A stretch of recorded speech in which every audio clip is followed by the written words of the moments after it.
उत्तर प्रदेश के हाथरस में हैवानियत की इंतहा का मामला सामने आया है। अनुसूचित जाति की लड़की के साथ अगड़ी जाति के 4 दबंगों ने गैंगरेप किया। पीड़ित को जमकर पीटा गया। परिवार का आरोप है कि उसके गले में दुपट्टा बांधकर उसे 20 फीट तक घसीटा गया। पीड़ित को कई फ्रैक्चर हुए हैं और उसकी जुबान कट गई है। आगरा मेडिकल कॉलेज के आईसीयू में उसका इलाज चल रहा है और मामले में 4 आरोपी गिरफ्तार किए गए हैं। तो घास खोद रहे थे, दोनों साइड बाजरे के खेत थे, बाजरा खड़ा हुआ था, बीच मेड़ पे ले रहे थे घास। तो मम्मी थोड़ी सी दूर लग रही थी, बहन पीछे थी थोड़ी, तो मम्मी काटने लगी, बहन इकट्ठा करने लगी घास को।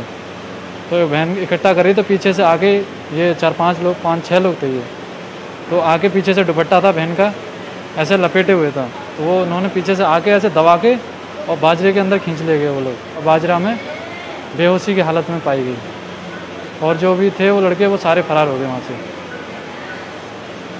और उन्होंने रेप भी करा था। 14/9 को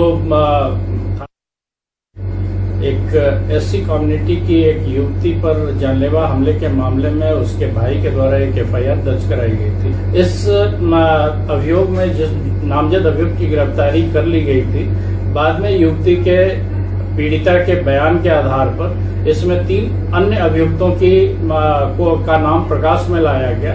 उन तीनों अभियुक्तों की भी अब गिरफ्तारी पूर्ण कर ली गई है। जी, सबसे पहले तो मैं इस महिला की कंडीशन के बारे में कुछ बताना चाहूँगा। ये एक मेडिकल कॉलेज में भर्ती हैं, वहाँ का जो मेन आईसीयू है, जो मेन इंटेंसिव केयर यूनिट है, वहाँ पे भर्ती हैं।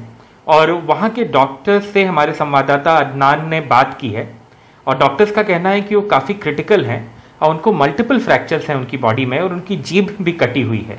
तो इसकी वजह से वो काफ़ी सीरियस है। कुछ देर पहले डॉक्टर्स ये भी सोच रहे थे कि इनको all India institute of medical sciences transfer कर दिया जाए, जो दिल्ली में ऑब्वियसली और स्पेशलाइज्ड केयर के लिए, लेकिन फिलहाल वो डिसीजन टल गया है। डॉक्टर्स का कहना है कि परिवार ने भी कहा है कि वो चाहते हैं कि यहीं पे उनका ट्रीटमेंट हो। 4 जो अक्यूज हैं केस में, उनकी गिरफ्तारी हो चुकी है।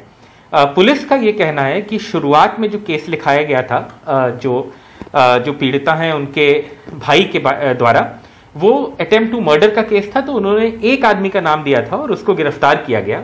बाद में जब महिला का बयान दर्ज कराया गया, जब वो इस हालत में आई कि वो बयान दे पाए, तब 3 और लोगों का नाम उन्होंने लिया और उन्होंने कहा कि उनके साथ बलात्कार भी हुआ है।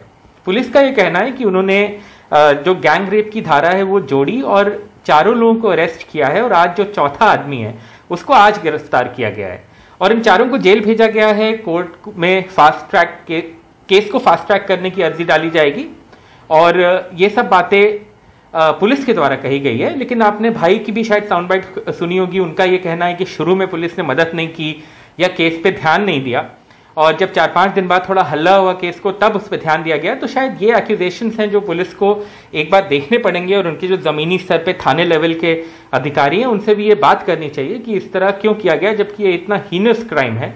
पिछले कुछ दिनों हमने काफ़ी ऐसे क्राइम्स रिपोर्ट किए हैं, खासकर लखीमपुर खीरी से, जो एक और ज़िला है यूपी में, वहाँ पे काफ़ी क्राइम्स अगेंस्ट वुमेन हुए हैं। लेकिन सरकार ये कहती है आंकड़े दिखाकर कि इस साल जो मंथ ऑन मंथ क्राइम है, हीनस क्राइम है जैसे रेप और मर्डर, उसमें काफ़ी कमी आई है। अब देखने वाली बात यह है कि आंकड़े वर्सेस ज़मीनी हकीकत में जो ये डिफरेंस है उसको सरकार और प्रशासन कैसे रिकंसाइल करता है।